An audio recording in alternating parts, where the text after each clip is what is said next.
The wind in New Mexico territory was a thing with teeth. It scraped across the plains, tearing at the sparse, sun-bleached grass and carrying the grit of the earth for miles. It was a constant, lonely sound. The only sound that could get through the thick glass of Clara Malone's bedroom window. On this, the morning of her second wedding, the wind sounded like a woman weeping, or perhaps that was only the sound inside her own head. She stood before the long mirror her father had ordered from back east, a gilded thing of impossible expense that looked foolish and vain in their rugged adobe home. The woman in the glass was a stranger. Her face was pale, her eyes shadowed with a grief so deep it had become a part of her. Like the color of her hair, the dress she wore was cream-colored silk, heavy and unforgiving. It was not white. A widow, her father had reminded her, had no claim to white. She was used goods, fortunate to be getting another chance at all. The high collar felt like a hand at her throat, choking the breath from her lungs. Every button, every stitch, was a nail in the coffin of her life. Her father, Silas Malone, stood in the doorway, watching her. He was a big man, built of the same hard, unforgiving material as the land he had conquered. His face was a mask of granite, his eyes chips of cold blue ice. He had not spoken a kind word to her since her first husband, Thomas, had been pulled from the ashes of their burned-out barn a year ago. He did not need to. His presence was supervision enough. His silence was a judgment. "Augustus will be here soon," he said, his voice a low rumble that vibrated through the floorboards. "Do not keep him waiting. He is not a patient man." Clara said nothing. She simply smoothed a fold of the silk over her hip, the fabric cool and slick beneath her trembling fingers. Augustus Thorne.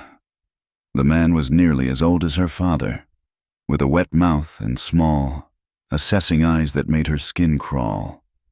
He owned the neighboring territory, a vast swath of land that, combined with her father's, would create an empire of cattle and dust. This was not a marriage. It was a treaty signed in flesh, her flesh. The whispers in town had followed her for a year, clinging to her like burrs. They said Thomas had been a drinker, a man with a temper. They said Clara was too quiet, too withdrawn. After the fire, the whispers grew louder, sharper. Some said she was unlucky. Others, their voices hushed in the general store or over the church pews, hinted at something darker. They wondered how a man could be so careless with a lantern in his own barn. They wondered why the young widow showed so little public grief. Her sorrow, a quiet, shuttered thing instead of a respectable public spectacle. The sheriff had called it an accident, but suspicion was a stain that soap and water could not wash out.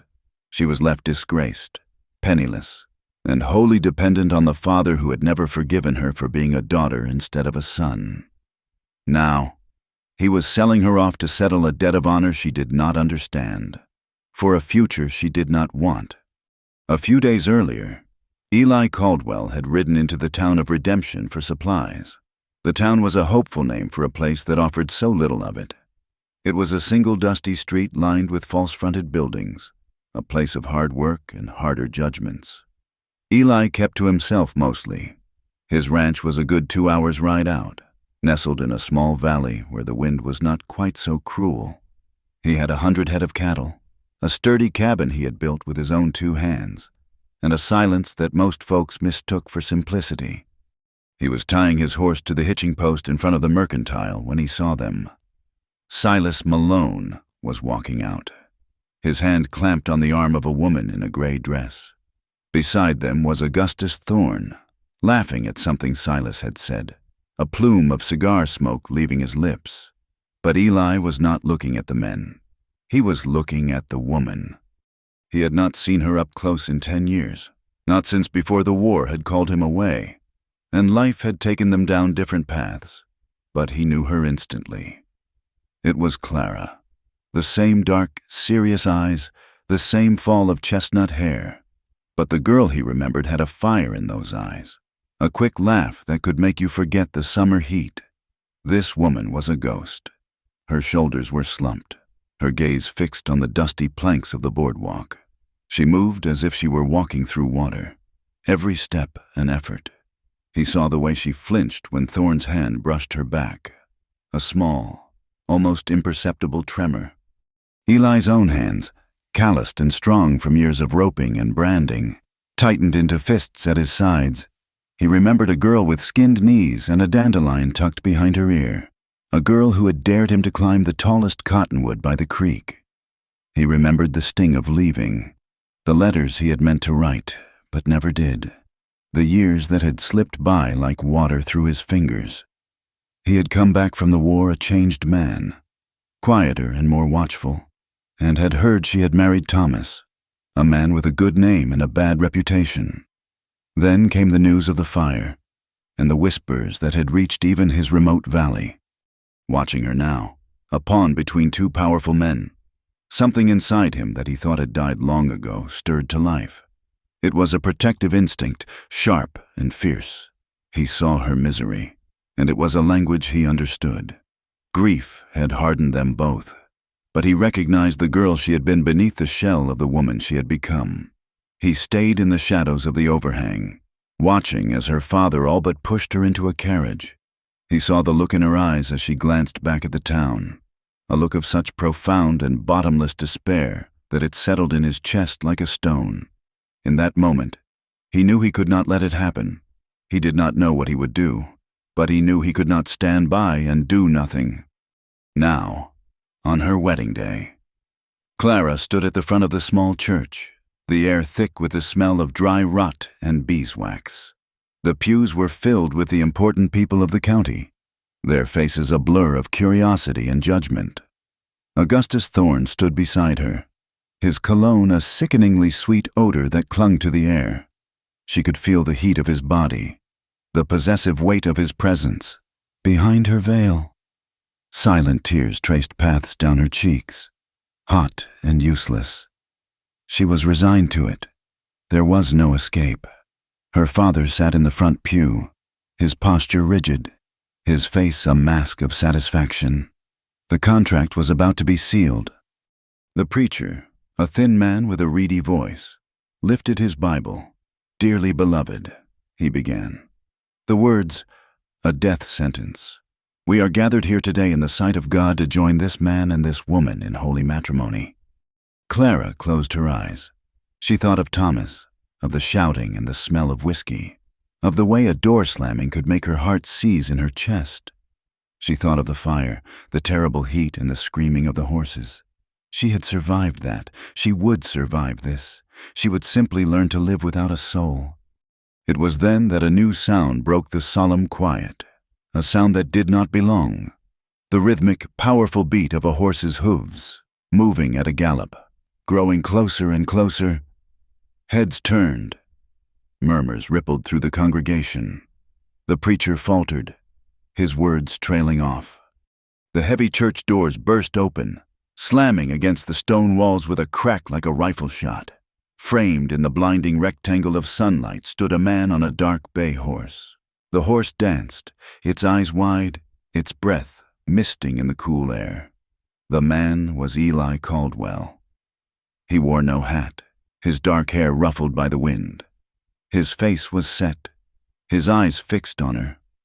He did not look at her father, or her groom, or the stunned faces in the pews. He looked only at her. A collective gasp went through the room. Augustus Thorne took a step forward, his face turning a blotchy, furious red. "What is the meaning of this? Who in God's name are you?" Silas Malone was on his feet, his hand going to the pistol he wore even in church. "Caldwell, you have lost your mind. Get out of my sight before I put a bullet in it." But Eli did not move. His gaze held Clara's, a lifeline thrown across a chasm of noise and confusion. He did not speak a word, but his eyes asked a question. It was a question she had been too afraid to even ask herself. "Do you want this? Is there anything left of you to save?" Time seemed to slow. In that single, stretched-out moment, Clara saw her entire life spooling out before her. A life of fear with Thomas, a life of servitude with Augustus, a life under her father's thumb, a life where she was not a person, but a property. And then she looked at the man on the horse, a man she barely knew, a memory from a sunnier, simpler time. He offered nothing but a chance, a wild and terrifying leap into an unknown darkness. But it was a darkness she could choose. Something inside her broke, not in despair, but in defiance. The tears stopped. Her breath came back into her lungs, sharp and clean, before anyone could move, before her father could draw his gun or her groom could grab her arm. She acted.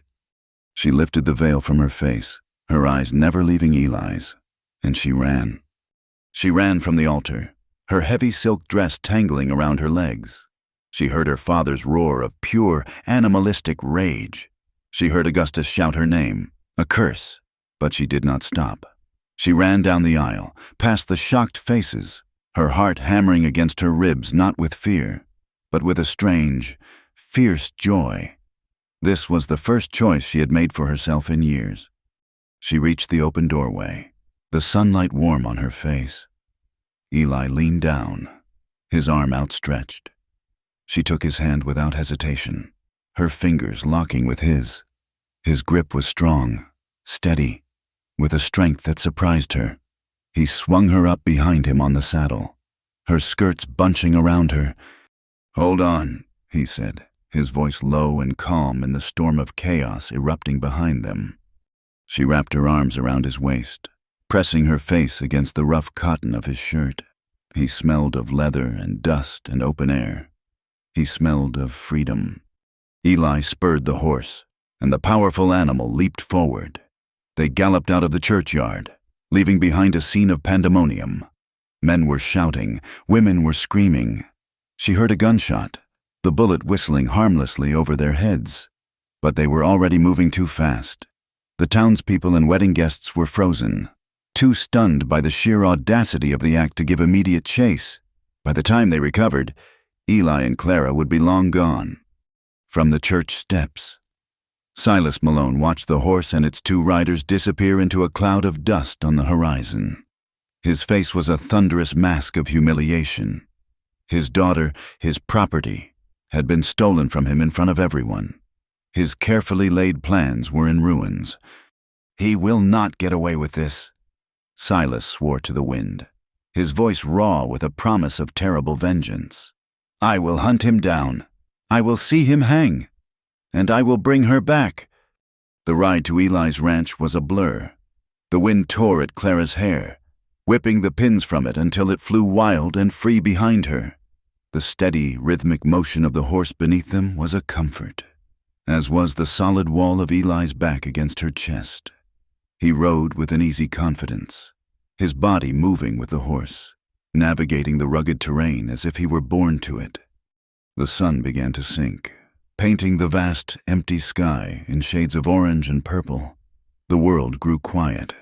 The only sounds, the horse's heavy breathing and the ceaseless whisper of the wind. The adrenaline that had fueled Clara's escape began to drain away, leaving behind a bone-deep weariness, the stress of the past year, the terror of the wedding, the shock of the rescue. It all crashed down on her at once. A violent shiver racked her body. Eli must have felt it, because he slowed the horse. "We are almost there," he said over his shoulder. Finally, as dusk settled over the plains, they crested a low rise. Below them, nestled in a small, protected valley, was a single cabin. A thread of smoke curled from its stone chimney, a welcome sight in the growing cold. It was a small, solitary place, a fortress of solitude against the immense emptiness of the land. He dismounted in front of the cabin and reached up for her. Her limbs were stiff and clumsy. As her feet touched the ground, her knees buckled. The world tilted, the colors of the sunset swirling into a dark vortex. The last thing she felt before the blackness took her was the strength of Eli's arms catching her, holding her securely as she collapsed from the sheer, crushing weight of it all. Clara woke to the smell of wood smoke and coffee. For a moment, she did not know where she was. The ceiling above her was made of rough-hewn logs, dark with age. A heavy wool blanket, smelling faintly of horse and pine, was tucked around her chin. A fire crackled in a stone hearth across the small, one-room cabin, casting flickering orange shadows on the walls. Panic, cold and sharp, seized her. This was not her room. This was not her father's house. She sat up abruptly, the blanket falling away. She was still in the cream silk wedding dress, now rumpled and stained with dust from the journey. The memories of the day before came rushing back in a dizzying, chaotic flood. The church, the preacher's voice, the doors bursting open, the gallop of the horse, the wind in her hair, and the final, plunging darkness. The cabin door opened, and Eli Caldwell stepped inside, carrying a bucket of water. He stopped when he saw her awake, his expression unreadable. He was taller than she remembered, his shoulders broad beneath a worn chambray shirt. He moved with a quiet economy, no wasted motion, as if he were a part of the landscape itself. Her fear curdled into anger. "Where am I? What have you done?" she demanded, her voice raspy. He set the bucket down carefully by the hearth. "You are at my ranch. You collapsed. I brought you inside." His voice was low and steady, a stark contrast to the storm raging inside her. "You had no right," she said, pulling the blanket back around herself like a shield. She was confused, shaken, but a part of her was also deeply, profoundly grateful, and that contradiction was infuriating. "You humiliated me. You humiliated my father." Eli looked at her, his dark eyes serious. "Was it better to be sold?" he asked. The question gentle but pointed. "I saw you in town the other day, with him and Thorne. I saw your face. Clara, I could not stand by and watch them sell you off again like a piece of livestock." The word again struck her like a slap. He knew, or he suspected. Of course he did. The whole territory whispered about her and Thomas. Shame washed over her, hot and suffocating. "I apologize for the scene I made," he continued, turning to pour some of the fresh water into a basin. "It was not my intention to cause a spectacle, but there was no other way. I can take you anywhere you want to go, east to Santa Fe or west toward Arizona. You name the place." He offered her freedom, a horizon she could not even imagine, but his words only highlighted the bars of her cage. "Go where?" she asked, a bitter laugh catching in her throat. "With what money? With what name? You have not saved me. Mr. Caldwell, you have only ruined me more thoroughly. My reputation is gone. My father will never take me back. The only man in this territory who would have me was the one you stole me from." The truth of her words settled between them, heavy and cold as the iron stove in the corner. She had nowhere to go. She was adrift, a boat cut loose from its mooring in the middle of a storm. Eli did not argue. He simply nodded, accepting the brutal logic of her situation. He dipped a cloth in the basin, wrung it out, and offered it to her. "Here," he said, "your face is smudged." She took it, her fingers brushing his. His hand was rough, calloused, but his touch was surprisingly gentle. As she wiped the dust and tear tracks from her skin, she felt the fight drain out of her, replaced by a vast, hollow exhaustion. She was trapped here, a guest and a prisoner in this small, quiet cabin, with this strange, quiet man. The days that followed fell into a slow, unfamiliar rhythm. Eli gave her the bed, a sturdy frame he had built himself, while he slept on a pallet of blankets by the fire. He never crowded her, never pressed her for conversation. He would rise before dawn, his movements quiet as he started the fire and put coffee on to boil. Then he would go out to tend to his cattle, leaving her alone in the silence of the cabin for hours. Slowly, cautiously, Clara began to inhabit this new life. The heavy silk dress was impractical. On the third day, she found a pair of men's trousers and a spare shirt of Eli's folded neatly on a chair. They were too big, but she rolled up the sleeves and cinched the waist with a piece of rope. The simple, Practical clothing felt like a liberation. She learned to cook in the hearth, wrestling with a heavy cast-iron skillet. The first few meals were scorched and uneven, but Eli ate every bite without complaint. She learned to haul water from the creek, the cold shocking her hands, the weight of the bucket straining the muscles in her back and shoulders. Snow began to fall. Not a blizzard, but a soft, persistent dusting that covered the brown plains in a blanket of white. The world shrank, becoming only the cabin, the barn, and the vast, silent expanse of snow-covered land around them. The quiet of Eli's life was a balm, but it also left too much room for her thoughts. The memories of her first marriage were ghosts that haunted the corners of the cabin. She had loved Thomas once, or thought she had. He had been charming, handsome, the son of a respected family.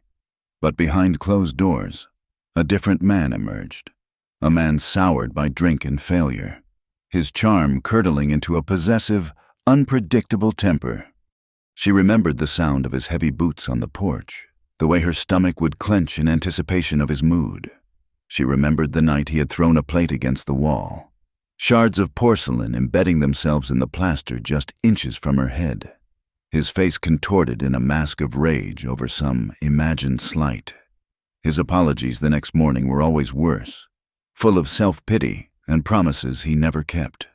The violence had been in his voice, in the way he would grip her arm too tightly, in the things he would slam and break.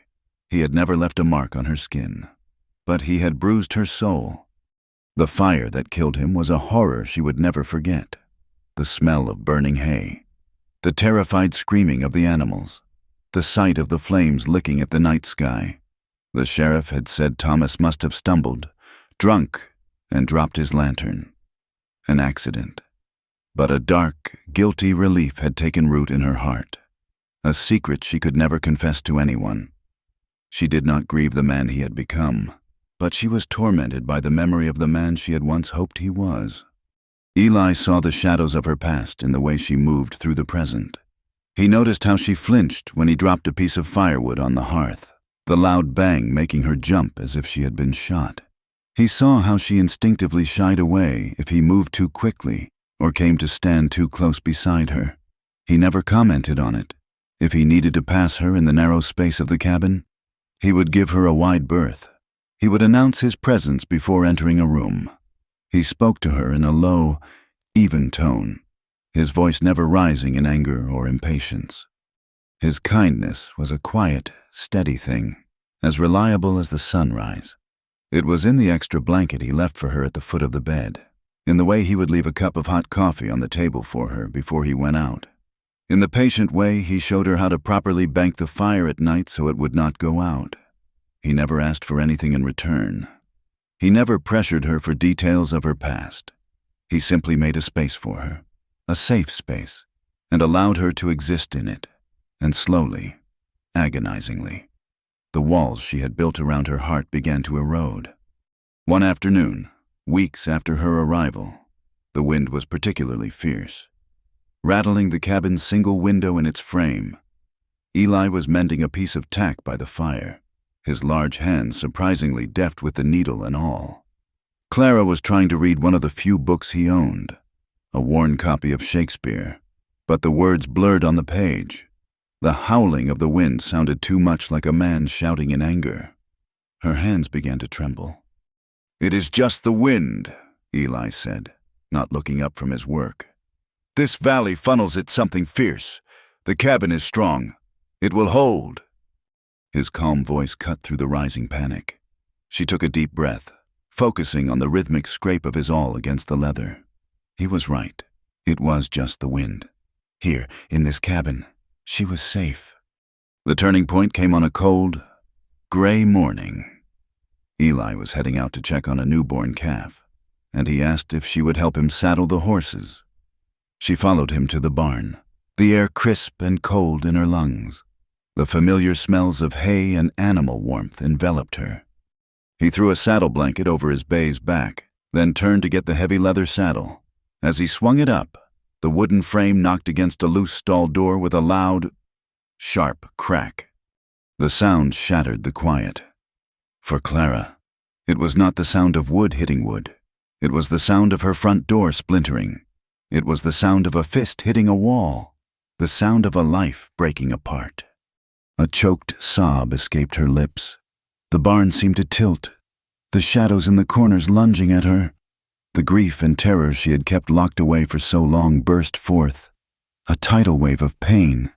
Her knees gave way, and she sank into the straw, burying her face in her hands, her shoulders shaking with violent, uncontrollable sobs. Eli was beside her in an instant. He did not say anything. He simply knelt in the straw and put his arms around her. He held her, not in a demanding or possessive way, but with a solid, grounding strength. He held her as if she were something precious that might otherwise be swept away by the storm. At first, her body was rigid with fear.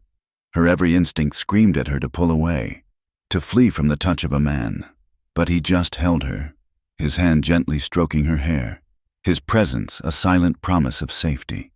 And for the first time since Thomas's death, she did not pull away. She leaned into him, her tears soaking the front of his shirt, and let herself weep until there were no tears left.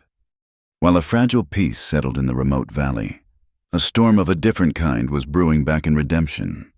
Silas Malone was a man accustomed to getting his way. The public humiliation he had suffered was a wound to his pride, and he poured all his considerable wealth and influence into salting it. He dispatched 2 bounty hunters, grim-faced men with cold eyes and a reputation for ruthlessness, offering them a sum of money that would make any man think twice about harboring a fugitive. He did not care if they brought Eli Caldwell back dead or alive. But his most clever work was done with pen and paper. He wrote a long, detailed letter to the county sheriff, a man who owed Silas more than one political favor. In the letter, he painted a masterful and twisted narrative. He described Eli Caldwell not as a rescuer, but as a deranged and obsessed kidnapper who had been stalking his daughter. He portrayed Clara not as a willing participant, but as a fragile, mentally unwell widow, easily manipulated in her grief-stricken state. He suggested she was suffering from a womanly hysteria, her mind broken by the trauma of her first husband's death, incapable of making rational decisions. He was not just trying to reclaim his daughter. He was trying to strip her of her credibility, to erase her voice entirely. Word travels slowly in the territory, but it travels. One evening, a neighboring rancher, a kind old man named Jedediah, stopped by on his way back from town. He shared a cup of coffee with Eli by the fire while Clara listened from the shadows. "You ought to be careful, son," Jedediah said, his voice low. "There is talk in town, bad talk. Silas Malone has put a price on your head, and he is telling the law that you took his daughter against her will. They are forming a posse to come looking for you." After Jedediah left, a new kind of silence fell over the cabin. It was no longer a peaceful quiet, but a tense, watchful one. The sanctuary had become a hiding place. The vast, empty wilderness that had been a comfort was now a vulnerability. They were exposed. That night, Eli took his rifle down from the pegs above the mantelpiece. He cleaned and oiled it by the firelight, the metallic click of the mechanism sharp and menacing in the quiet room. He did not say anything, but Clara understood. The threat was no longer a distant possibility. It was real, and it was coming for them. He propped the rifle against the wall, near the door, where it could be reached in a hurry. When they went to sleep, the fire banked low, the wind moaning outside. Neither of them slept deeply. They lay in the darkness, listening for the sound of hoofbeats in the snow, a sound that would signal the end of their brief, fragile peace.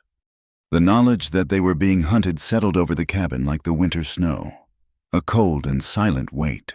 But fear, Clara discovered, could be a catalyst. The woman who had collapsed in a heap of silk and exhaustion was gone.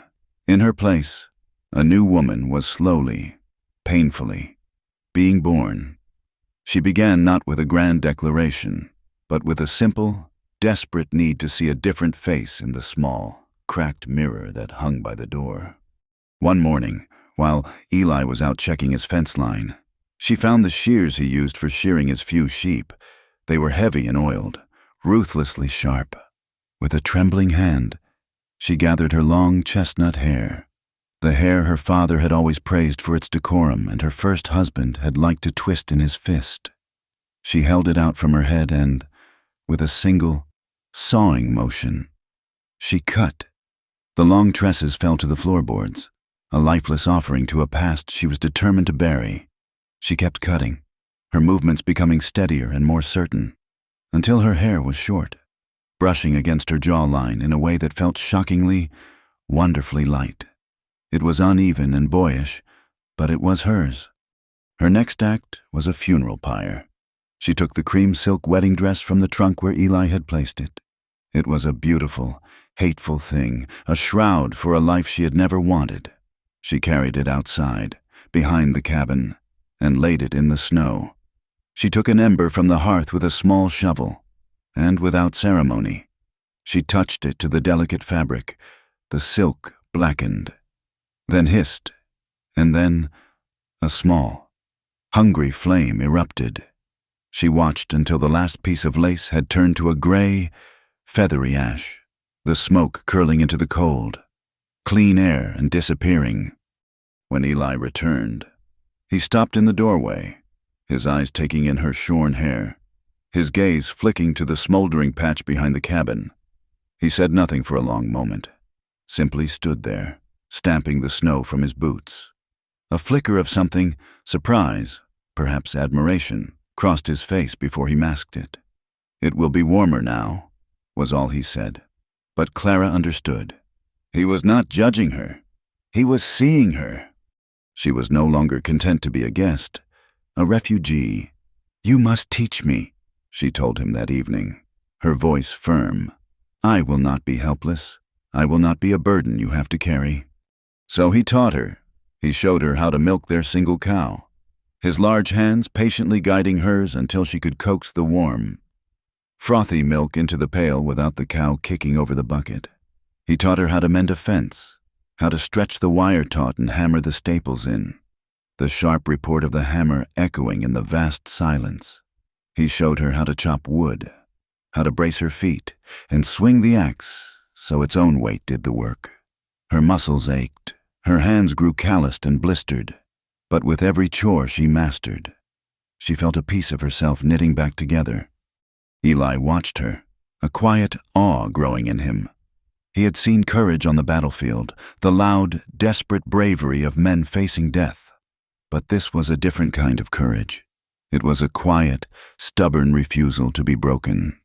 It was the courage to rebuild a life from ashes. As the physical walls between them lowered, so did the emotional ones. The long, dark evenings were filled not with tense silence, but with conversation. They sat by the fire, the rifle leaning against the wall, a constant reminder of the threat outside. And they talked. She asked him about his life, and for the first time, Eli spoke of his past. "My family had a place south of here," he told her one night, his voice a low murmur against the crackle of the flames. "Good land, with a spring that never ran dry. But a man like your father, a man with money and lawyers, decided he wanted it. He fenced off the spring, claimed our deeds were faulty. We fought him for a year, but you cannot fight money. He ran us off. My father died a year later, a bitter man. My mother followed soon after." Clara listened, her heart aching with a familiar sorrow. It was the same story, the story of the powerful crushing the powerless. "And the war?" she asked softly. His face tightened. "I went to war to prove I was a man. I saw things there, things a man should not see. It teaches you that life is cheap. It teaches you how to be alone." He stared into the fire, his eyes seeing flames that were not in the hearth. "When I came back, there was nothing left for me. So I came out here, as far away from people as I could get, found this valley, built this cabin. I figured if I did not have anything, no one could take anything from me." His story explained the quiet sadness in his eyes, his self-reliance, his instinctive distrust of power. He understood what it meant to lose everything. In sharing his wounds, He made a safe space for hers. And sometimes, in the midst of the ever-present danger, they found moments of lightness. He told a dry, funny story about a stubborn mule, and she laughed, a real, unburdened laugh that surprised them both. The sound echoed in the small cabin, a sound of life in a place that had been silent for too long. He smiled when she laughed, a slow, genuine smile that transformed his serious face, and she felt a warmth spread through her chest that had nothing to do with the fire. The threat outside was constant, but inside the cabin, a fragile and beautiful intimacy was growing. Then came the night of the storm. It blew in from the north, a blizzard that hurled snow and ice against the cabin with the force of thrown gravel. The wind shrieked like a dying animal, and the world outside the window disappeared into a maelstrom of swirling white. The cold was a physical presence, seeping through the chinks in the logs. Despite the roaring fire, a bone-deep chill filled the room. Clara lay in the bed, wrapped in every blanket they owned, but she could not stop trembling. It was not just the cold. The violent, uncontrolled rage of the storm terrified her. It sounded like the world was being torn apart. It sounded like Thomas in one of his rages, a force of nature that could not be reasoned with or escaped. Eli lay on his pallet by the fire, a dark shape in the flickering light. He had been still for over an hour, and she assumed he was asleep, but she could not bear the cold, or the fear, or the loneliness any longer. Slipping from the bed, her bare feet shocking against the cold floorboards, she crossed the small room. She was still fully dressed in her trousers and shirt, the clothes she now wore day and night. She knelt beside him. "Eli?" she whispered, her voice barely audible above the wind. He was not asleep. He turned his head, his eyes dark pools in the firelight. "Clara, what is it? Are you all right?" She was trembling so hard her teeth chattered. "I'm so cold," she whispered, the words a raw admission of a much deeper chill. I just need warmth." He looked at her for a long moment, his gaze searching her face.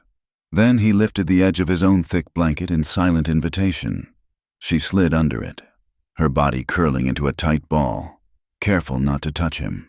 But the cold was relentless. "Come here," he said softly.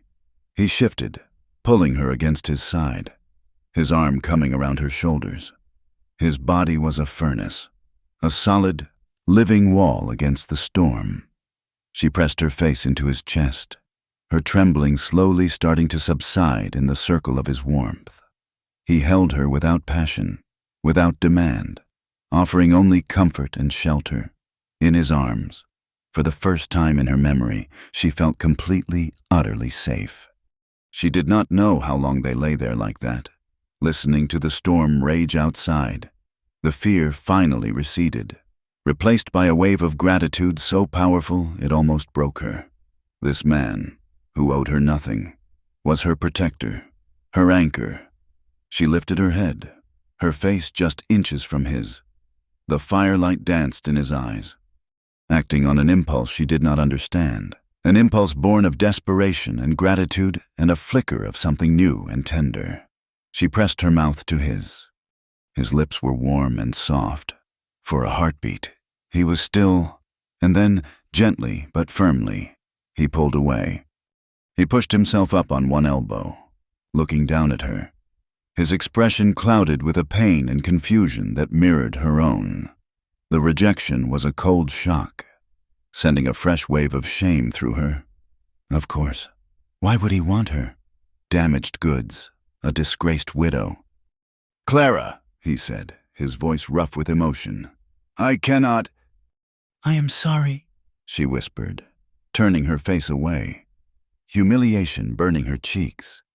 "I should not have—" "No," he said, his hand coming to rest on her shoulder. "It is not you. It is— I do not want to take advantage of you. I do not know if this is what you truly want, or if it is just the storm, or if it is just because you are grateful. I will not be another man who takes something from you." His words, meant to be kind, broke something open in her. Tears welled in her eyes. "You think I know what I want," she whispered, the confession raw and torn from the deepest part of her. "Eli, my marriage was not a marriage. It was a cage. I lived in fear every single day. Fear of a loud voice, of a slammed door, of a hand raised in anger. I do not know what love feels like. I do not know what it is to feel safe with a man. All I know is that here, with you, for the first time, I do not feel afraid." He looked at her, and in his eyes she saw not pity, but a profound, aching empathy. He understood. He lay back down, pulling the blanket over them both again, and gathered her close. He held her tenderly through the long, dark night, a silent guardian against the storm both outside and in. And this time, there was no kiss, only the profound and healing comfort of being held. The next morning, the storm had passed, leaving the world pristine and silent under a thick blanket of new snow. The tension of the previous night lingered in the air. They moved around each other carefully, the unspoken questions hanging between them. Finally, as they sat at the small table with mugs of coffee, Eli spoke. "Clara," he said, his gaze direct and honest, "I do not know what is to become of us. I do not know if we have a future beyond this valley, beyond this winter. But I know this. I will not dishonor you, and I will not cause you any more pain." She met his eyes, her heart swelling with a feeling she could not name. "And I will not bring danger to your door," she said.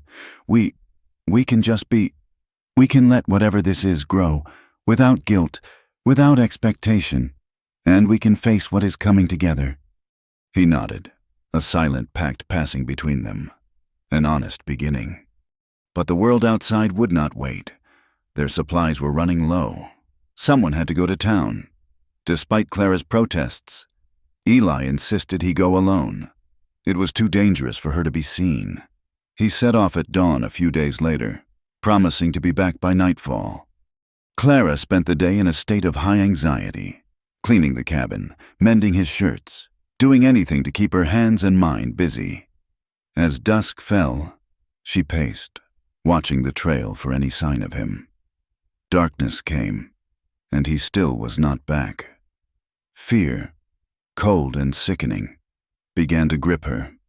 Finally, she heard it, the sound of a single horse, moving quickly. She grabbed the rifle and ran to the door, her heart pounding. It was him. He rode into the yard and practically fell from the saddle, his face pale and grim, a fresh tear in the sleeve of his coat. "What happened?" she cried, running to him. "They were waiting," he said, his voice tight as he unsaddled his horse with trembling hands. "The sheriff and 2 of Silas's hired guns. I saw them before they saw me. Had to make a run for it. They put a bullet through my coat." He showed her the hole, a clean tear in the wool. "There is a bounty poster in the post office. Clara, with my name and my face on it. It calls me an outlaw, a kidnapper." He leaned against his horse, the fight seeming to go out of him. "I cannot go back there. I cannot get us supplies. We are cut off." The reality of their situation crashed down on Clara with the force of a physical blow. The honest beginning they had promised each other that morning was already threatened. She looked at this good, quiet man who had risked everything for her. She had run into his arms to find freedom, but all she had brought him was a cage of his own. If she stayed here, she was signing his death warrant. But if she left, leaving meant returning to the gilded prison her father had built for her, a fate she was no longer sure she could survive. The bounty on Eli's head was more than just a threat. It was a wall, isolating their small valley from the rest of the world. Silas Malone, enraged by his daughter's defiance and the public spectacle of her escape, began to tighten the noose. His first move was against the land itself. The creek that flowed through Eli's valley originated on territory that bordered Silas's vast holdings. Within a week, a new fence appeared, a sharp, ugly scar of fresh-cut posts and gleaming barbed wire, cutting off the main water source. It was a slow, deliberate act of strangulation. Jedediah, their only friendly neighbor, rode over one afternoon, his old face etched with worry. "He is buying men. Eli," he warned, refusing to even step inside the cabin for fear of being seen. "Sending them around to the smaller homesteads. He is making it known that any man who offers you aid, sells you a sack of flour, or even speaks a friendly word to you will be considered his enemy. People are scared. He is choking you out." Winter, which had before been a quiet, peaceful blanket, now became their jailer. The days grew shorter, the nights colder and longer. The snow piled in deep drifts against the cabin walls. The work became harder. Every morning, Eli had to take an axe and break through the thick ice on the lower pond for the animals to drink, a task that stole his warmth and strength. Clara now had to haul the buckets from that same pond, a much longer and more treacherous walk than the one to the creek had been. Their supplies, which had seemed adequate for one man, dwindled with alarming speed for two.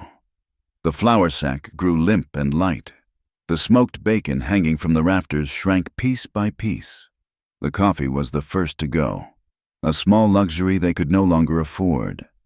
They began to eat less, their meals becoming monotonous affairs of salted beef and whatever winter greens Clara could find under the snow. The specter of hunger, a quiet and patient predator, took up residence in the cabin with them. Clara could not stand the feeling of helplessness, of watching Eli grow thinner and more weary as he took the sole burden of their survival upon himself. She had cut her hair and burned her dress, but those were symbolic acts. Now she needed to contribute in a way that truly mattered. "You have to teach me to shoot," she announced one evening. They were eating a thin stew, trying to make a small piece of meat last. Eli stopped with his spoon halfway to his mouth. He looked at her, at the new determination in her jaw. "No, Clara, it is too dangerous." "What is more dangerous than starving?" she countered, her voice low but intense. "You cannot do this all yourself. I see the way you look at the last of the flour. I see you giving me the larger portion at every meal. I will not sit here by the fire, a useless mouth to feed, while you waste away. You taught me to chop wood. Now teach me to hunt." He argued, but he saw the unbending will in her eyes. It was the same will that had made her run from the church and into his arms. He knew he could not deny her. To do so would be to treat her as the fragile doll her father believed her to be, not as the strong, capable woman she was fighting so hard to become. He agreed. The next morning, he took her out into the snow-filled woods behind the cabin. He handed her his spare rifle, a Henry repeater that was lighter than his own buffalo gun. The weapon was heavy in her arms, cold and alien. The smell of oil and steel filled her nostrils. He taught her everything with a patient, methodical calm. How to stand, how to brace the stock against her shoulder to absorb the kick, how to breathe, slowly and evenly, before squeezing the trigger, never jerking it, how to lead a moving target. They started with tin cans set on a fence post, and her first few shots went wide, the explosive roar of the gun making her flinch, her ears ringing. But she did not give up. She set her jaw, reloaded, and tried again. By the end of the day, she could reliably hit the can from 50 paces. A few days later, they went on their first real hunt. They left before dawn, the world a silent, monochrome landscape of white snow and black trees. A fresh layer had fallen overnight, perfect for tracking. The cold was brutal, a sharp, biting thing that found its way through every layer of their clothing. They walked for hours, Eli in the lead, his eyes scanning the ground, his movements silent and economical. He pointed out the tracks, showing her the difference between a rabbit and a coyote, the telltale heart shape of a deer's hoofprint. Finally, he stopped, holding up a hand. He pointed through a thicket of bare aspen trees. In a small clearing, a young doe stood, her head bent as she pawed at the snow, searching for frozen grass. She was beautiful and delicate, a living, breathing thing in a world that seemed frozen solid. "It is all yours," Eli whispered, his breath misting in the air. Take your time. Remember what I told you. Breathe. Clara's heart hammered against her ribs. She lifted the rifle, the cold of the metal seeping into her hands. She rested the barrel in the crook of a tree branch to steady her aim. Looking down the long barrel, she centered the sights on the deer's shoulder, just as Eli had taught her. The world narrowed until there was only her, the rifle, and the deer. She let out a long, slow breath and squeezed the trigger. The shot was a deafening crack that shattered the morning silence. The doe leaped, a startled, convulsive movement, and then her legs buckled. She fell into the snow, a dark stain spreading on her tan hide. For a moment, there was only a profound, ringing silence. Then, a wave of nausea and horror washed over Clara. She had just taken a life, a beautiful, innocent life.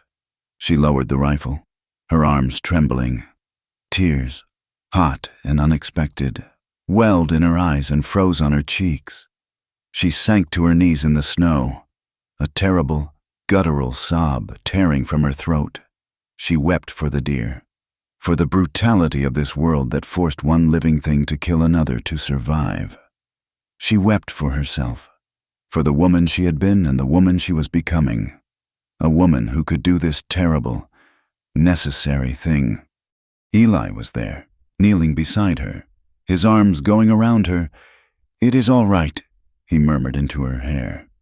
"You did what you had to do. You did it for us."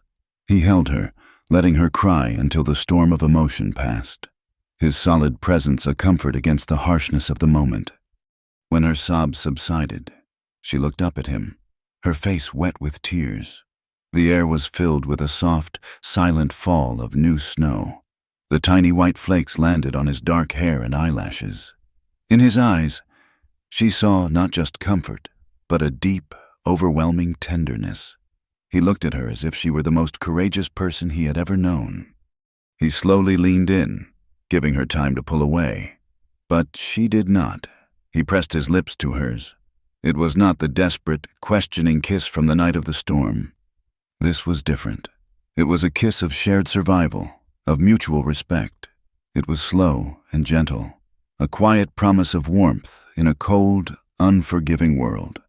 It was the first true kiss of her life, and she leaned into it, her hands coming up to cup his face, her frozen fingers tangling in his hair. They brought the deer back to the cabin, a grim but necessary prize. That night, they ate fresh venison roasted over the fire, the rich meat a testament to their partnership. After they had eaten, a new kind of quiet settled over the room, a quiet charged with the memory of the kiss in the snow. Clara stood by the fire, its warmth soaking into her clothes. Eli sat at the table, watching her. The unspoken question that had been between them since the storm now demanded an answer. She knew, with a certainty that was both terrifying and exhilarating, that she could not go back. She could not sleep in the bed alone while he lay on the floor. Not anymore. Slowly, deliberately, she began to unbutton her shirt. Eli said nothing, but his eyes never left hers. She shrugged the shirt from her shoulders, letting it fall to the floor. Then she untied the rope at her waist and let the heavy trousers fall. She stood before him in her thin chemise, the firelight flickering over her skin, and then, taking a final, steadying breath, she pushed the straps of the chemise from her shoulders and let it pool at her feet.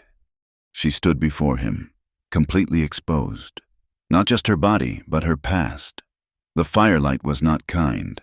It illuminated the faint, silvery lines on her back and ribs, the ghost of an old, poorly healed bruise on her hip. They were the marks Thomas had left, not with his fists, but with his carelessness, his angry shoves against furniture, the times he had grabbed her and left finger-shaped shadows on her skin. They were marks of fear and shame, maps of a pain she had carried in secret for years. Eli's gaze was soft, full of a pain that was not his own. He rose from the table and came to her, his movements slow and reverent. He did not look at her with pity, but with a kind of gentle worship. "I am not ashamed anymore," she whispered, her voice trembling but clear. It was the truest thing she had ever said. He reached out, his calloused fingertips tracing the line of a faint scar on her shoulder. His touch so light it was like the brush of a feather. "There is nothing for you to be ashamed of," he said, his voice thick with emotion. He led her to the bed, and that night he showed her what it meant to be touched with tenderness, with reverence. Their lovemaking was a quiet, emotional discovery, a slow and gentle healing. He kissed her scars not as wounds to be pitied, but as parts of her story to be honored. He moved with a patience and care that was a balm to her wounded soul, erasing years of fear and shame, replacing them with a feeling of being cherished, of being safe. It was a breaking down of old walls, a building of a new and sacred trust. Later, as they lay tangled together under the heavy blankets, the fire burning low, he held her close, his hand stroking her newly short hair. "I love you, Clara," he whispered into the darkness. The words were simple, spoken with the same quiet honesty with which he did everything. The confession shook her. Love was a word she associated with possession, with pain, with obligation. She did not know how to respond. A part of her, the old, frightened part, was terrified. Another part, the new woman who had emerged in this valley, felt a profound, swelling joy. But guilt still lingered, a stubborn ghost. Guilt for surviving Thomas, guilt for bringing this danger to Eli's door. She hesitated, unable to say the words back, but she did not pull away. She stayed in his arms, her head resting on his chest, listening to the steady, reassuring beat of his heart. And for the first time in her life, she felt something that might be peace. The next morning broke clear and bright, the new snow dazzling under a brilliant blue sky. A feeling of hope, fragile but real, filled the cabin. They ate breakfast together, a quiet domesticity settling between them. For the first time, Clara allowed herself to imagine a future, a life here, with this man, a life of her own choosing. It was as she was clearing the table that she heard it, a sound that did not belong, the jingle of a bridle, the crunch of many horses walking in snow. Eli heard it too. He was on his feet in an instant, grabbing the rifle from its place by the door. He moved to the window, peering cautiously through a crack in the frame. His body went rigid. "Stay back from the window," he ordered, his voice flat and deadly calm. "They are here." Clara's blood ran cold.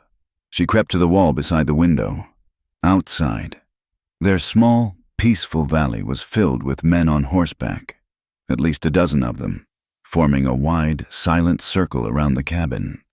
She saw the glint of a sheriff's star on one man's chest, and beside him, the cold, cruel faces of the bounty hunters her father had hired. "Eli Caldwell," the sheriff's voice boomed, unnaturally loud in the silent morning. "You are under arrest for the kidnapping of Clara Malone. Come out with your hands in the air. We have you surrounded." Eli looked at Clara, his face a mask of grim resignation. There would be no fight. A shootout would be suicide, and it would put her directly in the line of fire. His only thought was to protect her. He laid the rifle on the table. "Do not be afraid," he said to her, his voice low. "It will be all right." He opened the cabin door and stepped out onto the small porch, his hands raised in surrender. The moment he was clear of the doorway, two of the hired guns surged forward, dragging him from the porch and throwing him face down in the snow. They wrenched his arms behind his back, binding his wrists cruelly tight with rope. Clara screamed and ran out after him, the cold hitting her like a physical blow. "No, stop it! He did not kidnap me!" she cried, her voice raw with panic and rage. She ran toward the sheriff, her bare feet sinking into the snow. "You do not understand. I came with him willingly. I chose to leave." The sheriff, a portly man with a self-important expression, looked down at her from his horse as if she were a child throwing a tantrum. "Now, Mrs. Malone," he said, his tone patronizing. We know you have been through a terrible ordeal. This man has twisted your mind. Your father is waiting for you. He is very worried." "He is not worried. He is angry," she shrieked, her voice breaking. "You are not listening to me. I am telling you the truth." But no one was listening. It was just as her father had planned. Her voice was nothing. Her choice was nothing. She was simply a piece of property being reclaimed. One of the hired guns grabbed her arm, his grip like iron. "Come on, ma'am. Time to go home?"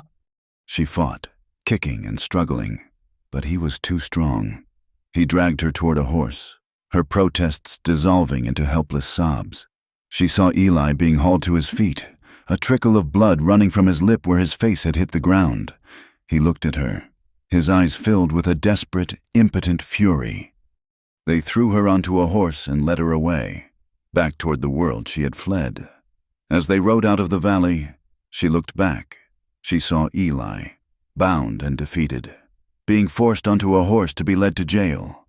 She saw the small cabin, their sanctuary, now violated and empty. The hired men were already ransacking it, their laughter echoing in the cold, clear air.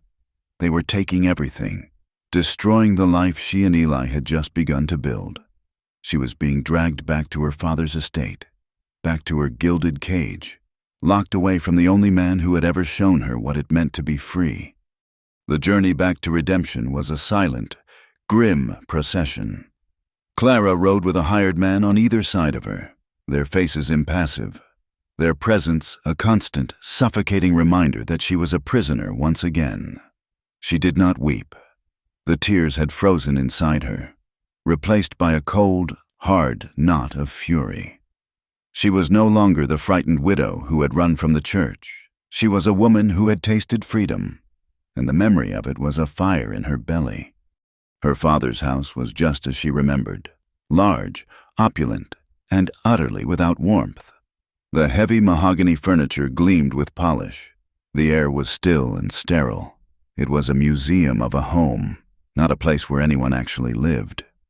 Servants moved through the halls like ghosts, their eyes downcast, their faces carefully blank. They knew, as she did, that the master's mood was a storm front they all had to weather. A man with a rifle was posted by the front door, and another by the back. Her gilded cage now had iron bars. They put her in her old room. The gilded mirror was still there, the heavy silk curtains drawn tight against the outside world. They brought her a tray of food she did not touch, and a fine wool dress she refused to put on, remaining instead in the rough trousers and shirt she had worn in the valley. They were a uniform of her defiance, a reminder of the woman she had become. Her father came to her that evening. He did not shout. That was not his way. His anger was a cold, controlled thing, far more terrifying than any outburst. He stood in the center of the room, his large frame seeming to suck all the air out of it. "You have made a fool of me, Clara," he said, his voice a low, dangerous rumble. "You have shamed the name of this family in front of the entire territory." "You shamed me first," she replied, her voice steady, her chin high. She would not cower before him. Not anymore. "You tried to sell me like a broodmare." A muscle twitched in his jaw. "You will go before Judge Miller next week. You will tell him that this outlaw, this Caldwell, filled your head with lies. You will say he took advantage of your grief, that he seduced and misled you. You will cry, and you will beg for the court's forgiveness for your foolishness. You will denounce him, and you will ensure he is convicted." Clara stared at him, a cold dread mixing with her defiance. "No," she said, the word a stone in the quiet room. "I will not. I will tell the judge the truth, that I went with Eli willingly, that he saved me." "He saved you?" Silas laughed, a short, ugly bark. "He is a penniless squatter who lives in a mud and log hovel. He has nothing. I was giving you a life with Augustus Thorne, a man of wealth and standing." "You were giving me a life in another cage," she shot back. "I would rather live in that hovel with a decent man than in a palace with a monster." Her father's face hardened. the last vestige of civility falling away. He took a step closer, his shadow falling over her. "You are a foolish, sentimental girl, and you do not understand how the world works. But you will learn. If you do not say exactly what I have told you to say, I will not simply see him convicted. I will use every ounce of my influence to see him hang. And before they do, I will send my men to his little valley. I will have them burn that cabin to the ground, slaughter his cattle, and poison the well. I will erase him from this earth. His life is in your hands. Clara, you will save him by condemning him, or you will kill him with your truth." The threat was monstrous, a blade pressed to the throat of everything she held dear. He would do it. She had no doubt. He was a man who salted the earth of his enemies. He was using her love for Eli as the ultimate weapon against her. He left her then, locking the door behind him, the sound of the key turning in the lock a final, metallic punctuation to his ultimatum. Meanwhile, in the small, damp jail in Redemption, Eli sat on a narrow cot, the cold of the stone walls seeping into his bones. His wrists were raw from the ropes, and his lip was swollen where one of the hired guns had struck him. The sheriff had tried to make him talk, pushing a piece of paper and a pen through the bars. "Just sign it, Caldwell," the sheriff had said, his voice weary. "Sign the confession that you took her against her will. Say you were drunk, that you regret it. Silas Malone is a powerful man. You cross him, you end up on the end of a rope, you cooperate, and maybe the judge goes easy on you. A few years in prison. That is all." Eli had looked at the man, his eyes full of a quiet contempt. "I will not sign a lie," he said, his voice low and firm, "and I will not dishonor her." He refused to say another word. He would sit in the cold and the dark. He would face the gallows if he must, but he would not betray Clara. He would not participate in the fiction that she was a weak-minded woman without a will of her own. He had seen her strength, and he would protect it with his silence, even if it cost him his life. Back in her prison, Clara paced the floor of her room like a caged animal. Her father's threat echoed in her mind. Condemn Eli to save him. The choice was an impossible one, a devil's bargain. For 2 days, she was trapped in a torment of indecision. Her love for him warred with her sense of justice. On the 3rd night, she made her decision. She would not be a pawn in her father's game.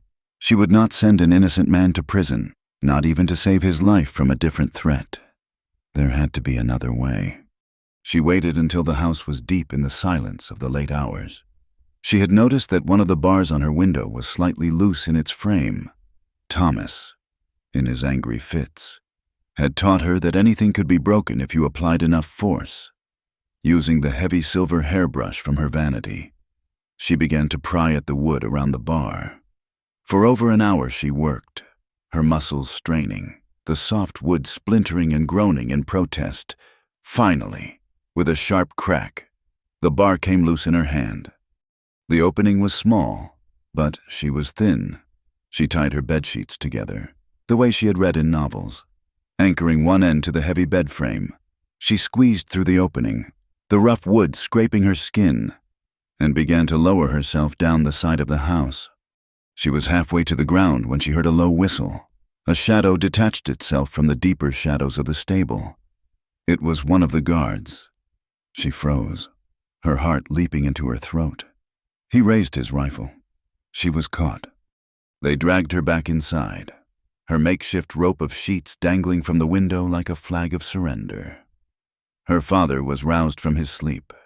He did not even bother to put on a robe, standing before her in his nightshirt, his face contorted with a rage that was no longer cold and controlled. "You foolish girl," he hissed. "Did you really think you could escape me?" Without warning, his hand flew out, the slap cracking across her cheek with the report of a pistol shot. Her head snapped back, her cheek stinging. Tears of shock and pain springing to her eyes. But the woman who had once flinched at a loud noise was gone. The woman who had killed a deer to survive, who had been loved by a good man, was all that was left. An instinct, fierce and primal, took over. She lunged forward and struck him back, her open palm connecting with his face with all the force she could muster. The look of pure, utter shock on his face would have been satisfying if it were not so terrifying. For a moment, he was speechless. Then, his face turned a dark, apoplectic red. He grabbed her by the arm, his fingers digging into her flesh like talons, and dragged her from the room. He hauled her down the hallway, down the stairs, and to a heavy wooden door she had not seen opened since she was a child. He unlocked it, revealing a set of stone steps leading down into absolute blackness. "If you want to live like an animal," he roared, shoving her forward, "you can live in a hole in the ground." She stumbled, falling down the last few steps, her hands scraping against the rough stone. The door slammed shut above her, the heavy bolt shooting home. She was plunged into a cold, suffocating darkness. She was in the cellar. It smelled of damp earth, rotting potatoes, and despair. For a long time, she just lay there on the cold dirt floor, the pain in her cheek a dull throb, her body shaking. But as the hours passed, the despair began to burn away, leaving behind a hard, diamond-bright core of resolve. He could lock her in the dark, but he could not extinguish the fire inside her. Sometime in the deepest part of the night, she heard a faint scratching at the cellar door.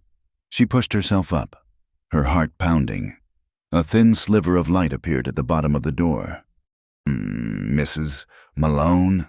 a voice whispered, barely audible. "It is Mary." Mary was one of the younger housemaids, a quiet girl with kind eyes. "Mary?" Clara whispered back, crawling toward the door. "What is it?" "I saw what he did," the girl whispered, her voice trembling. "It was not right. No man has a right to do that." A small object was pushed under the door. Clara's fingers closed around it. It was a heavy, cloth-wrapped bundle. "There is a message for you, from some of the women in town. They say you are brave. They believe you." Clara's throat tightened. She was not alone. Unwrapping the bundle, her fingers found the smooth, cold handle of a knife, a sturdy paring knife from the kitchen. With it was a folded piece of paper. In the sliver of light, she read the hurried scrawl. It was from the wife of the town blacksmith. "Your father does not own every soul in this town. We know Eli Caldwell to be a good man. The judge is a fair man. But he fears your father's power. If you could speak to him, if you could show him he has the town's support, perhaps he would listen.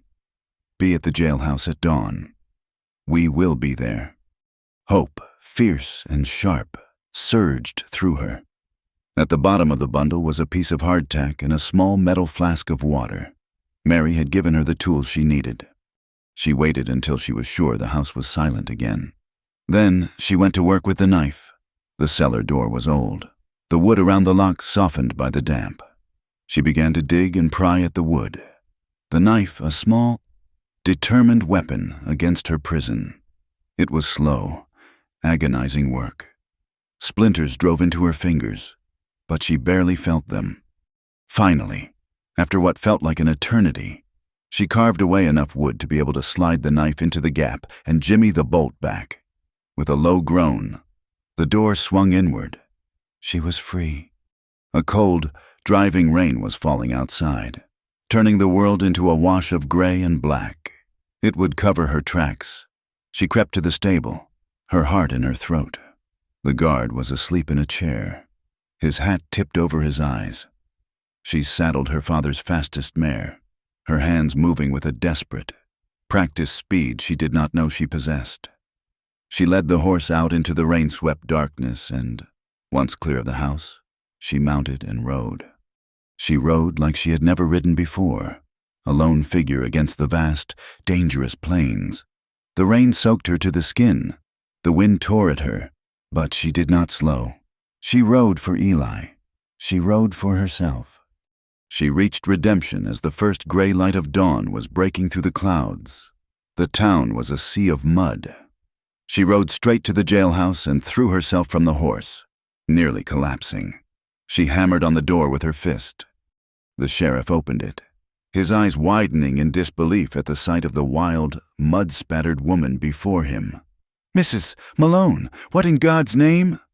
"I need to see the judge," she demanded, pushing past him. "Now. I have something to say."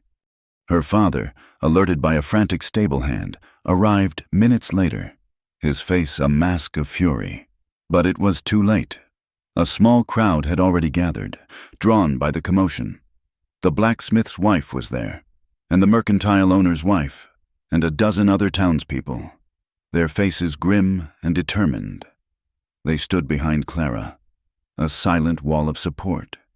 Judge Miller, a stern-faced man with tired eyes, was brought from his rooms. He looked from Silas's thunderous face to Clara's resolute one, and then to the crowd of townspeople. "What is the meaning of this?" the judge demanded. "This is a family matter, Judge," Silas began, his voice dripping with authority. "My daughter is unwell. She needs to come home." "No!" Clara's voice rang out, clear and strong. "I am not unwell. I am a witness, and I demand to be heard." She stepped forward, into the center of the room. She held the judge's gaze, and she began to speak. She told them everything. She did not raise her voice. She spoke with a calm, chilling clarity. She spoke of her marriage to Thomas, of the fear she had lived with, the constant threat of his temper. She spoke of her father's coercion, of the marriage contract with Augustus Thorne that was nothing more than a land deal. She told them how Eli Caldwell had looked at her and seen a person, not a property, and how he had offered her a choice when she thought she had none. "My father has told you that I was kidnapped," she said, her voice ringing with truth. "He has told you I am hysterical, that my mind is broken. He does this because it is easier for a man like him to believe a woman is mad than to believe she has a will of her own. The only crime Eli Caldwell committed was to show me kindness. The only crime he committed was to believe that I deserved to be free." A murmur went through the crowd. Many of them had chafed under Silas's power for years. They had seen his arrogance, his ruthlessness. Clara's words resonated with their own secret resentments. "These are the ravings of a disturbed woman," Silas roared. "Is it?" Clara said, turning to the blacksmith's wife. "Martha, you brought me food after my husband's funeral. Did I seem disturbed to you? You seemed heartbroken and frightened." "Child," the woman said, her voice clear and strong, "just as you seem now, but you do not seem mad." The judge looked at the faces in the crowd. He saw their nodding heads, their expressions of support for Clara. He was a man of the law, but he was also a politician. He could feel the tide of public opinion turning. He made his decision.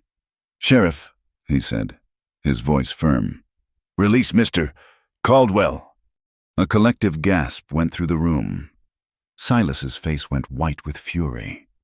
They brought Eli out from his cell. He was shackled, his face bruised, but when he saw Clara standing there, defiant and strong, a look of profound, overwhelming love filled his eyes. The sheriff unlocked his shackles. Eli walked to Clara's side, his hand finding hers. The judge looked at them, his expression severe. "I am releasing you for lack of evidence," he said to Eli. "But I am not a fool. Silas Malone is a powerful man. He will not let this go. If you two want to live, I suggest you disappear.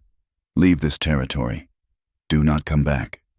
It was not a complete victory. It was an exile. But as Clara stood there, her hand held tight in Eli's, the rain-swept morning air on her face, she felt a profound sense of triumph. She had found her voice, and together they were free. The ride back to the valley was made in a near-complete silence, a fragile truce with a world that had tried to tear them apart. They rode side by side, their hands occasionally brushing, a small reassurance in the vast, empty landscape. The judge's warning echoed in their minds. Disappear. They were exiles in their own land, free but homeless, victorious but with nowhere to go. Their only destination was the small valley that had been their sanctuary, the only place they had known peace. As they crested the final rise and looked down, the silence was broken by a sharp, involuntary gasp from Clara. Eli's hand instinctively went to the pistol at his hip, his body tensing. But the threat was not a living one. It was a ghost. Where their sturdy cabin had stood, there was only a blackened skeleton of charred logs, a gaping wound in the white snow. The roof was gone. The walls were gutted. The stone chimney stood alone, a grim tombstone marking the grave of their home. The acrid smell of cold ash and ruin hung heavy in the still air. The barn was a heap of smoldering timbers. The corral was empty, the gate swinging open on a single hinge. The livestock, their few precious cattle and the milk cow, were gone. Silas Malone had been true to his word. He had salted the earth. He had tried to erase them. Eli dismounted, his movements stiff, his face a mask of granite. He walked through the ruins, his boots crunching on the charred debris. He touched a blackened log, the soot coming away on his fingers. Clara watched him, her heart aching. This was his home, the place he had built with his own hands, the fortress of solitude he had created against the world, and she had brought this destruction to his door. The weight of that guilt was a physical thing, threatening to crush her. She saw his shoulders slump, the first sign of defeat she had ever witnessed in him. Despair, a cold and creeping thing, began to snake its way into the silence. But Clara would not allow it. She had not found her voice only to let it be silenced by ashes. She walked to him, stepping carefully through the wreckage of their life. She stood before him and took his soot-stained hands in her own. "He burned the wood. Eli," she said, her voice quiet but fierce, a single point of warmth in the cold ruin. "He did not burn the land. He did not poison the spring. The grass will grow back. The trees are still standing." He looked at her, his eyes full of a bleak emptiness. "It is all gone. Clara, everything? I brought you here to be safe, and I failed. I have nothing left to offer you." "You are wrong," she said, squeezing his hands. "You have everything to offer me. You offered me a choice. You offered me respect. You offered me a chance to be myself. Do you think a roof and four walls are more important than that?" She looked around at the devastation, not with despair, but with a new, steely resolve. "We are not who we were when we came here. I am not the rescued widow, and you are not the silent rescuer. We are partners. We survived this, and we will rebuild together, as equals." Her words hung in the air, a declaration of faith in a faithless place. He looked at her, at the strength in her eyes, the smudge of ash on her cheek, the fierce set of her jaw. He saw not the woman he had saved, but the woman who was now saving him from his own despair. A slow, profound change came over his face, the bleakness receding, replaced by a dawning awe. He pulled her to him, his arms wrapping around her in a tight, desperate embrace. He buried his face in her short hair, breathing in the scent of her, the scent of wood smoke and survival. "Clara," he whispered, his voice thick with an emotion that was more than just love. It was reverence. They stood there for a long time, holding each other amidst the ruins, two solitary figures against the vast, indifferent landscape. That night, they slept under the stars, wrapped in their saddle blankets near a small, crackling fire, the empty sockets of the cabin windows watching them like hollow eyes. The next few days were spent salvaging what they could. It was not much. A few cast-iron pots, warped by the heat, a handful of Eli's tools from the half-burned shed. Everything else was gone. But as they worked side by side, clearing the debris, a new sense of purpose took hold. They were not mourning what was lost. They were clearing the ground for what was to come. One evening, as the sun set, painting the snow-covered valley in hues of pink and gold, Eli took her hand. He led her to a place near the creek, where a single, ancient cottonwood tree stood, its bare branches stark against the colorful sky. My father used to say a man needs 3 things in this life, Eli began, his voice soft: a good piece of land, a sturdy horse, and a woman whose heart is true. He turned to her, his dark eyes serious and full of a quiet, steady light. The land is still here. My horse is tired, but he is sturdy, and I have found a woman with the truest heart I have ever known. He knelt before her on one knee in the snow, his movements unpracticed and utterly sincere. Clara Malone, I am not asking you to marry me because I feel I have to, or because it is the honorable thing to do. I am asking because I love you. I am asking because I cannot imagine a life without you in it. Will you be my wife? Tears welled in Clara's eyes, but this time they were not tears of sorrow or fear. They were tears of a joy so profound it felt like sunlight spreading through her veins. This was not a contract. It was not an obligation. It was a choice, freely offered and freely received. "Yes," she whispered, her voice choked with emotion. "Yes, I will." She knelt in front of him, taking his face in her hands. "But on our own terms. Eli, no church, no preacher telling the world we belong to each other, just us." He smiled, a slow, wonderful smile that lit up his entire face. "On our own terms," he agreed. A week later, they were married. Jedediah, their faithful neighbor, brought Judge Miller out to the valley. The judge, it turned out, felt a measure of guilt for their exile and agreed to perform the service as a private citizen. The blacksmith's wife, Martha, came as Clara's witness. They stood beneath the great cottonwood tree, the 4 of them. The only sounds the whisper of the wind and the gentle murmur of the creek. Eli wore his clean work clothes. Clara wore a simple blue dress Martha had brought for her. They spoke simple vows, promises not of obedience, but of partnership, of respect, of a shared future built with their own hands. When the judge pronounced them husband and wife, Eli kissed her, a long, sweet kiss that tasted of hope and new beginnings. As the last of the snows melted and spring began to breathe life back into the valley, their world was transformed.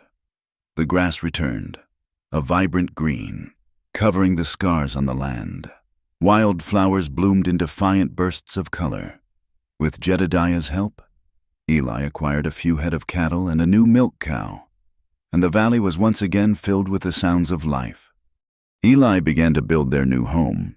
He felled the trees himself, hewed the logs with his own hands, and laid the foundation stones one by one. It was a slow, laborious process, but he worked with a quiet joy, a sense of purpose that Clara had never seen in him before.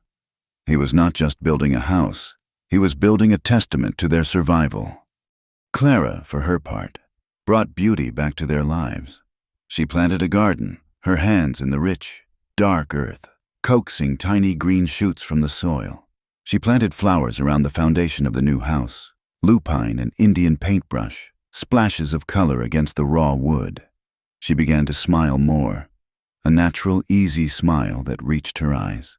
In the evenings, she would sit on the porch of their half-finished home, reading a book borrowed from Martha, the setting sun warm on her face. She was no longer just surviving. She was healing. She was blooming. One day, Jedediah rode in with news from town. Silas Malone was dead. He had been struck down by a sudden affliction of the heart, found alone in his big, empty house by a servant. He had died a bitter and lonely man, his power and wealth unable to buy him a single loyal friend at the end. His will was read, and he had left his entire fortune to a distant cousin back east, leaving nothing for the daughter who had defied him. Clara listened to the news with a strange sense of detachment. There was no joy, no triumph, only a quiet, final release. The last chain that bound her to her past had been broken. She did not attend his funeral. Her old life was a foreign country to which she had no desire to return. The new house was finished by midsummer, a sturdy, beautiful cabin with 2 rooms and a wide porch that overlooked the entire valley. It was a home, filled with the smell of fresh-cut pine, of baking bread, and of a quiet, abiding love. One night, late in the summer, they sat on the porch, the sky a vast blanket of stars, the air filled with the chirping of crickets. Clara had lit a candle, its single flame flickering in a small glass jar on the table between them. She had been quiet all evening, a thoughtful, introspective mood upon her. She turned to him, her eyes dark and serious in the candlelight. "Eli," she said, her voice soft, "will you do something for me?" "Anything," he answered without hesitation. She stood up and took his hand, leading him inside, into the quiet darkness of their bedroom. The starlight coming through the open window was enough to see by. She stood before him and, just as she had done that first night, she slowly began to unbutton her nightgown. It slipped from her shoulders, pooling at her feet. She stood before him, her body bathed in the soft, forgiving light of the stars. "Kiss me," she whispered, her voice trembling slightly. "But not on my mouth, not on my face, or my hair, or anywhere that you think is beautiful. Kiss me where the scars are." He looked at her, at the faint, silvery lines that mapped her past, the ghosts of old pains. He understood. This was not about desire. It was about acceptance. It was the final healing. He knelt before her, his touch as gentle as a prayer. He pressed his lips to the faint scar on her shoulder, then to the mark on her hip. He kissed each one, not with pity, but with a deep, reverent love that honored her survival, that cherished the strength it had taken for her to get here. He was kissing her story, every broken and mended piece of it, and in doing so, he was making it their own. When he was done, he stood and gathered her into his arms, holding her close. They stood by the window for a long time, listening to the coyotes howl in the distant hills, their wild, lonely song a perfect anthem for the wild, free life they had fought so hard to claim. They had both survived more than most, and in the quiet of their shared home, they were finally, truly free. Sometime later, as autumn began to touch the leaves with gold, Clara sat on the porch in the late afternoon sun, a small, leather-bound journal in her lap, a pen in her hand. A gentle breeze stirred the air, and she placed a protective hand over her gently swelling abdomen. She began to write, her words flowing onto the page, a letter to the future, a story for the child who was to come. "My dearest child," she wrote, "I want to tell you a story. It is the story of how you came to be, but it is also the story of how I learned to live. They will tell you that your father is a hero, that he rode in and saved your mother from a life of sorrow. And it is true that he is a good and heroic man, but that is not the whole story. The truth is, I was not saved by one man. I was saved by love. Yes, but I was also saved by courage. The courage to choose a different path, to speak the truth when the world demanded silence, and to believe in my own will to live freely. That is the greatest gift your father gave me, and it is the gift I hope to give to you. Thank you for listening to our story. Please comment where you are listening from so we can all connect. Subscribe to the From Wild West channel and share your thoughts in English.